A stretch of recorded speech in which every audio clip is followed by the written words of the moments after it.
자, 오늘 또 해피해피. 안녕하세요. 행복한 척입니다. 오늘은 행복을 다양한 방향에서 정의해 볼까 합니다. 이건 제 개인의 의견이 아니라 행복에 대한 나름 대가들이 오랜 시간 동안 연구했거나 많은 고민한 내용이라 한 번씩은 생각해 볼 가치가 있을 것 같습니다. 행복에 대한 첫 번째 정의는 행복은 비움이다. 조금 더 풀었으면 행복은 덜하는 욕망보다 덜이라는 비움이다, 이런 의미인데요. 많은 사람들은 행복을 위해서 지금보다 훨씬 더 많은 것이 필요하다고 생각하는 것 같습니다. 행복을 위한 조건 같은 것들이죠. 하지만 실제로는 비움을 통해서 내면을 가볍게 하는 것이 훨씬 더 효과적이라고 합니다. 텅 비고 고요한 마음이 행복이 가득한 상태라고 하니 기억해 두세요.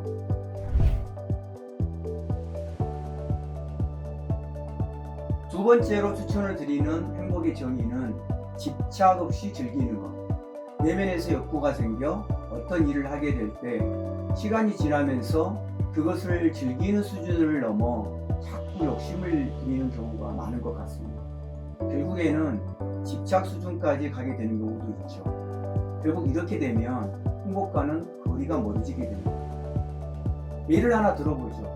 남녀 간에는 연인 말고도 남사친, 여사친이라는 관계가 있죠. 진하게 사랑하는 열정적인 연인 관계도 좋지만 친하지만 일정한 거리를 가지고 만나는 남사친, 여사친이 때때로는 우리를 더 편안하게 해주는 경우가 있는 것 같아요. 이처럼 더 커지는 욕심 앞에서 내 내면의 평화로움을 지켜내는 것, 이 상태가 바로 행복한 상태라고 합니다.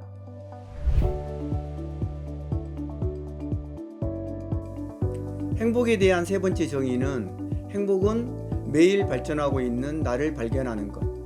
인간은 기본적으로 인정 욕구가 있도록 설계되어 있다고 하네요. 우선 타인에게서 인정받으면 기분이 아주 좋아지고 만족스러워합니다.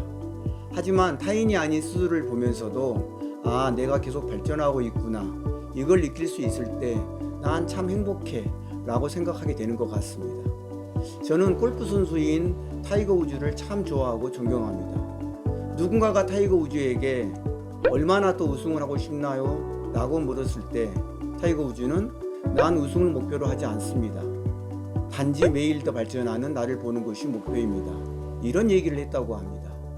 어떤 목표를 꼭 이루어야만 성공한 것이 아니고 어제보다 더 나아지는 오늘의 나를 발견할 수 있다면 당신은 지금 충분하다고 할 수 있을 것 같아요.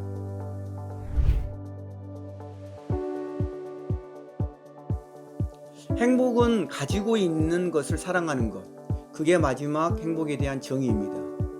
반대로 얘기하자면 지금 가지고 있지 않는 것을 사랑하지 않는 사람은 불행하다, 이렇게 얘기할 수가 있는데요. 사실상 더 가져서 행복한 것이 아니라 현재 불행한 상태만 아니라면 행복하다고 말할 수 있는 거예요. 나에게 지금 굉장히 소중한 뭔가가 있을 때 그것을 잃는다고 한번 상상을 해보세요. 생각만으로도 아마 아찔할 거예요. 그러한 불행한 상태만 아니라면 사실 우리는 굉장히 행복한 상태에 있다라고 말할 수 있는 거죠. 그러니 지금 가지고 있는 내 곁에 있는 것부터 사랑해보는 건 어떨까요? 그것이 행복에 이르는 비결이니까요. 오늘 말씀드린 내용을 저만의 한 줄평으로 말씀드리자면 결국 행복이란 것이 내 내면에 달려있다 라고 말씀드릴 수 있겠는데요. 남이 아닌 나에 의해서 결정되고 만들어진다는 것이죠. 이걸 모르니까 남을 탓하게 되고 물질적인 더 많은 것을 원하게 되는 것 같습니다. 행복을 위해 우리에게 진정 필요한 것이 무엇인지 물어보는 계기가 되었으면 좋겠습니다. 자, 마지막으로 오늘 말씀드린 행복에 대한 정의가 포함되어 있는 책 한 권을 소개해 드리도록 하겠습니다. 바로 마흔이 되기 전에, 이 책인데요. 꼭 한번 읽어보시기를 추천드립니다. 다음에 만나요. 안녕. 인간은 기본적으로 왜 나를 보고 있어? 저 본 건데요. 아씨, 나는 본 건데. 네가 나를 아씨, 내가 쳐다볼 수 아니 있는 사람이. 네가 갑자기 나를 보니까 아니 내가 뭘 잘못해갖고 이 새끼 날 뭐라고 그러나? 아 나 진짜.